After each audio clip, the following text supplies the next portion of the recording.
1980s, a woman turned up to a coffin maker in Nottingham with a half-finished replica of an aeroplane fuselage that she claimed she wanted to be buried in. She asked for her hand in completing it, and so Crazy Coffins, a business which celebrates the evolving way we remember the dead, was born. Funerals are weird anyway. You know, when you think about the concept of just putting somebody in a box on the floor, it's just something we've done for a long time, and that's the only reason I think people think it's normal. My name's Robin Smith. I work at Crazy Coffins in Bulwell, Nottinghamshire, and we basically make unusual coffins to help people work through a situation that none of us are really prepared for, but we all have to go through. You alright, mate? How you doing? Yeah, not bad, mate. Ray's been working here more than 60 years. I'm at the urns and the coffin.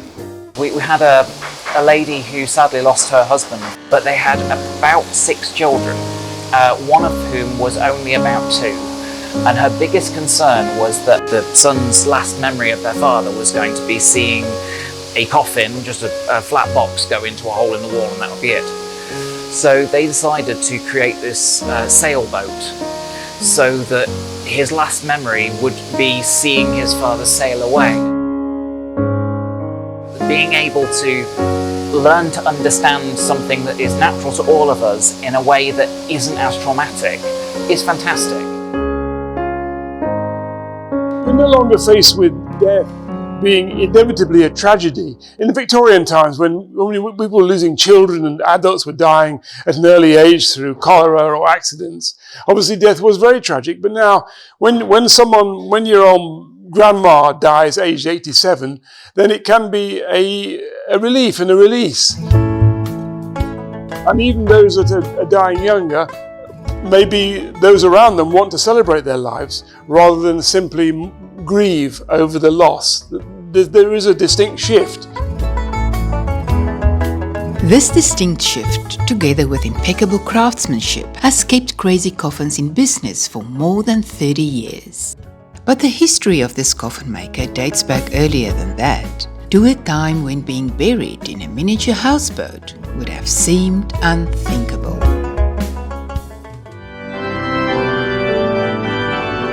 Such a time would definitely have included the Victorian age, a period when death and burial had a solemn language all their own. Richard Kuhn of Friends of Highgate Cemetery Trust is one of the few still able to read these symbols and bring to life an old language of death. The Victorians became very preoccupied with death, although they were not very keen to mention it by name. And they used all sorts of euphemisms like passing away or meeting their maker. This Anglican version of the cross was often set on 3 plinths, these plinths representing faith, hope and love. Now here on the posts here we have inverted horseshoes on both posts at the front, and on the charity stone you might be able to see a riding crop and a hunting horn. And that's simply because this man dealt with horses. There was no point in being buried back there, where you wouldn't be seen in an earth grave.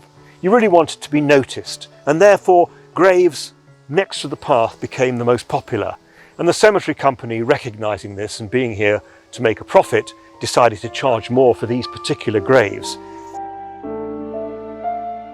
But even with Highgate Cemetery being an extremely prestigious venue for burial, they had to have something within Highgate Cemetery that made it even more prestigious, and the answer was Egyptian Avenue, this wonderful set of 16 Egyptian-style vaults built to attract the filthy rich. But just in case people didn't realise how important you'd been in life, as well as rich, if you had a decent address, you'd write it on top of the arch to make sure people knew that.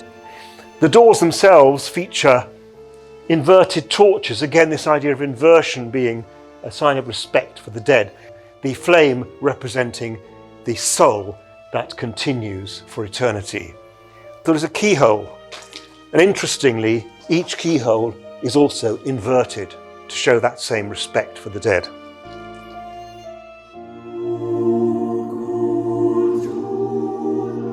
Funerals go on all over the world. And while we've seen how both modern and Victorian Britons choose to be remembered, it's worth exploring at least one alternative route.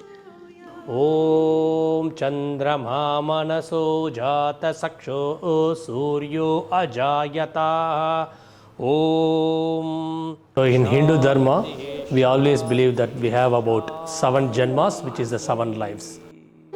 Hindu Dharma belief centers on the reincarnation, and the beauty of this is we never know what was our previous birth, what will be in our next birth. That's why we always want to pray to the God that we don't want any more reincarnation. We want to merge with the ultimate God. We Hindus believe in a constant series of evolution. So we get put into the ocean and sent back to the maker. We don't want any leftovers from our body after we pass away. So that's why when we do the cremation, the ultimate product at the end of the cremation will be the ashes. The Lord Shiva, which is one of the gods in our Hindu Dharma. The Lord Shiva lives in the cremation ground, who is the destroyer of the bad things from our life. We want our body to merge with the God. That's why we do the cremation rather than the burial. We make sure that their memory never dies. So we will look at the photos, the videos, and just remember all the good things that they have done. We don't really delve upon the whatever wrongs they've done in life. That upon death, from my perspective, all wrong deeds are forgiven. They are gone. The Shraddha ceremony will be the yearly ceremony. We will do it for the ancestors. So which is like giving our respect to the persons who passed away. There are various ways to do the Shraddha ceremony. One of them is like invite the ancestors to our home, and then through the mantras obviously, and then we will offer some flowers and food and all those to the ancestors, and then at the end of the thing we will ask them to bless us before they go back to their Pitruloka. There are as many funerary rites as there are human cultures, and we've barely scratched the surface. It's not a subject we often like to discuss, but it waits for everyone at the end of every story. So, let us celebrate these rites and traditions, and remember that death is also for the living.